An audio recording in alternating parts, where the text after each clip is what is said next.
क्या हो अगर एक महाकाव्य सिर्फ एक कहानी न हो बल्कि एक टाइम मशीन हो। सोचिए, महाभारत जो चचेरे भाइयों के बीच एक महायुद्ध की कहानी है, हमें 2000 साल पहले के समाज के उन छिपे हुए नियमों के बारे में क्या बता सकता है जिन्हें अक्सर इतिहास की किताबों में जगह नहीं मिलती। तो चलिए इस प्राचीन कोड को मिलकर क्रैक करते हैं। ये जो टेराकोटा की मूर्ति है ना, ये सिर्फ एक कलाकृति नहीं है, ये एक सुराग है। यह हमें सीधे उस जमाने में ले जाती है जहां परिवार के झगड़े सिर्फ निजी नहीं होते थे, बल्कि वो पूरे समाज की बनावट को दिखाते थे। तो सवाल ये है कि एक जंग की कहानी से हम परिवार, शादी और विरासत के नियमों को कैसे समझ सकते हैं। आज हम इसी पहेली को सुलझाने वाले हैं। देखिए, किसी भी कहानी को समझने के लिए उसके समय को समझना बहुत जरूरी होता है। हम यहाँ कोई 100-200 साल की नहीं बल्कि 1200 साल लंबे एक बहुत बड़े दौर की बात कर रहे हैं, लगभग 600 ईसा पूर्व से 600 ईस्वी तक। और ये कोई मामूली दौर नहीं था, ये वो जमाना था जो भारत के सामाजिक और नैतिक ताने-बाने को बुना जा रहा था, और इसमें महाभारत और मनुस्मृति जैसे ग्रंथों का बड़ा हाथ था। तो इस नए सामाजिक ताने-बाने के नियम क्या थे? ऐसा सोचिए कि एक ऑफिशियल रूल बुक थी जो धर्म सूत्रों और धर्मशास्त्रों में लिखी गई थी। ये रूल बुक बताती थी कि एक परफेक्ट समाज कैसा होना चाहिए, जिसमें हर किसी की जगह, हर किसी की भूमिका पहले से ही तय थी। इस सामाजिक ढांचे की नींव हमें ऋग्वेद के इस भजन में मिलती है। ब्राह्मणों ने इसी के आधार पर कहा कि ये जो व्यवस्था है, ये इंसानों ने नहीं बनाई, बल्कि इसे तो देवताओं ने बनाया है। मतलब एक विराट पुरुष के शरीर के अलग अलग हिस्सों से समाज के अलग अलग वर्ग पैदा हुए। ये एक बहुत ही पावरफुल आइडिया था जिसने ऊंच नीच वाले सिस्टम को एक तरह से दैवीय मंजूरी दे दी। इस दैवीय प्लान को 4 खास कैटेगरीज या वर्णों में बांटा गया। सबसे ऊपर कौन?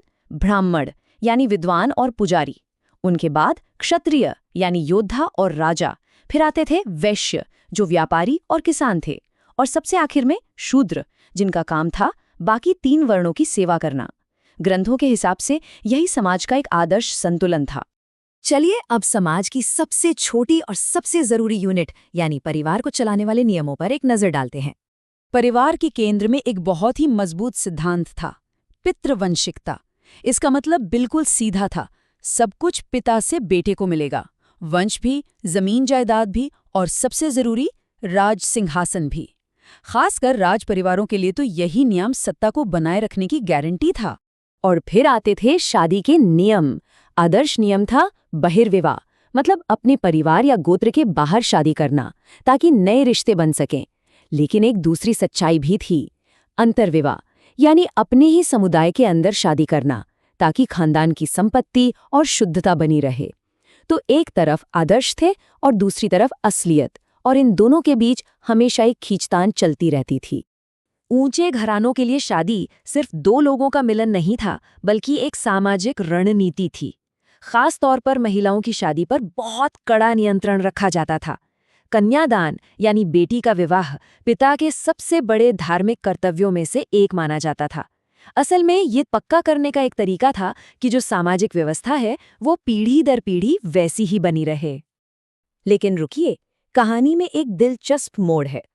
अब हम उन सबूतों को देखेंगे जो बताते हैं कि लोग हमेशा इस ऑफिशियल रूल बुक को फॉलो नहीं करते थे।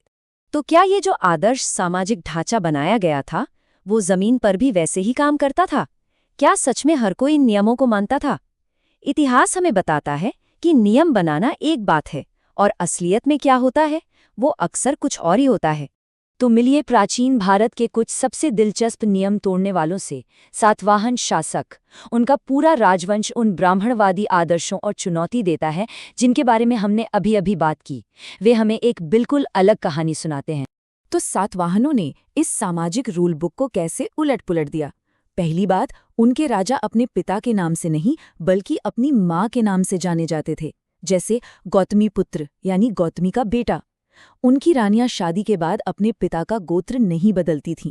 और सबसे हैरान करने वाली बात, कुछ रानियों ने तो अपने ही गोत्र के अंदर शादी की, जो बहिर्विवाह के नियम का सीधा सीधा उल्लंघन था। तो सवाल ये है कि इतिहासकार इन छिपी हुई सच्चाइयों का पता आखिर लगाते कैसे हैं? चलिए जरा उनकी जासूसी वाले टूल किट पर एक नजर डालते हैं। देखिए, इतिहास को समझना किसी जासूसी से कम नहीं है। पहले क्या होता था कि विद्वान पुराने ग्रंथों में जो लिखा होता था उसे सच मान लेते थे, लेकिन अब हिस्टोरियंस का नजरिया बदल गया है। वो सिर्फ ये नहीं पढ़ते कि क्या लिखा है, बल्कि ये भी सवाल करते हैं कि इसे किसने लिखा, क्यों लिखा और किसके लिए लिखा गया था। 13,000। जरा इस नंबर के बारे में सोचिए, ये क्या हो सकता है? किसी सेना में सैनिकों की संख्या या किसी खजाने में सोने के सिक्कों की गिनती? जवाब शायद आपको हैरान कर देगा। ये संख्या महाभारत के एक बहुत बड़े अध्ययन, जिसे क्रिटिकल एडिशन कहते हैं, के पन्नों की संख्या है। 1919 में ये प्रोजेक्ट शुरू हुआ, जिसमें विद्वानों ने पूरे भारत से मिली सैकड़ों संस्कृत पांडुलिपियों को मिलाया, उनकी तुलना की, और पता है क्या मिला? आधे से ज्यादा पन्ने फुटनोट से भरे हुए हैं, जो एक ही कहानी के हजारों अलग-अलग रीजनल वर्जन्स को दिखाते हैं। तो इसका मतलब क्या हुआ? इसका मतलब ये है कि महाभारत कोई एक सीधी साधी विशाल नदी नहीं है, बल्कि ये हजारों छोटी छोटी धाराओं से मिलकर बनी है। एक ऑफिशियल कहानी के साथ साथ अनगिनत लोकल परंपराएं और विचार भी चल रहे थे, जो लगातार मुख्य कहानी पर असर डाल रहे थे और उसे चुनौती भी दे रहे थे। तो अब इन सभी टुकड़ों को एक साथ जोड़ते हैं। एक तरफ है नियम और आदर्श, और दूसरी तरफ है लोगों की असली जिंदगी की हकीकत और इतिहास की असली सच्चाई। वो अक्सर इन दोनों के बीच की खाई में ही मिलती है। यहाँ ये टकराव बिल्कुल साफ दिखता है। एक तरफ है ब्राह्मणवादी आदर्श, एकदम सख्त पितृवंशिकता और गोत्र के बाहर शादी, और दूसरी तरफ है सातवाहनों की हकीकत, मात्र नाम का इस्तेमाल और अपने ही गोत्र के अंदर शादी। ये आदर्श बनाम असलियत का एक परफेक्ट उदाहरण है। और ये टकराव सिर्फ ग्रंथों और शिलालेखों के बीच नहीं था, ये तो खुद महाभारत के पन्नों के अंदर भी चल रहा था।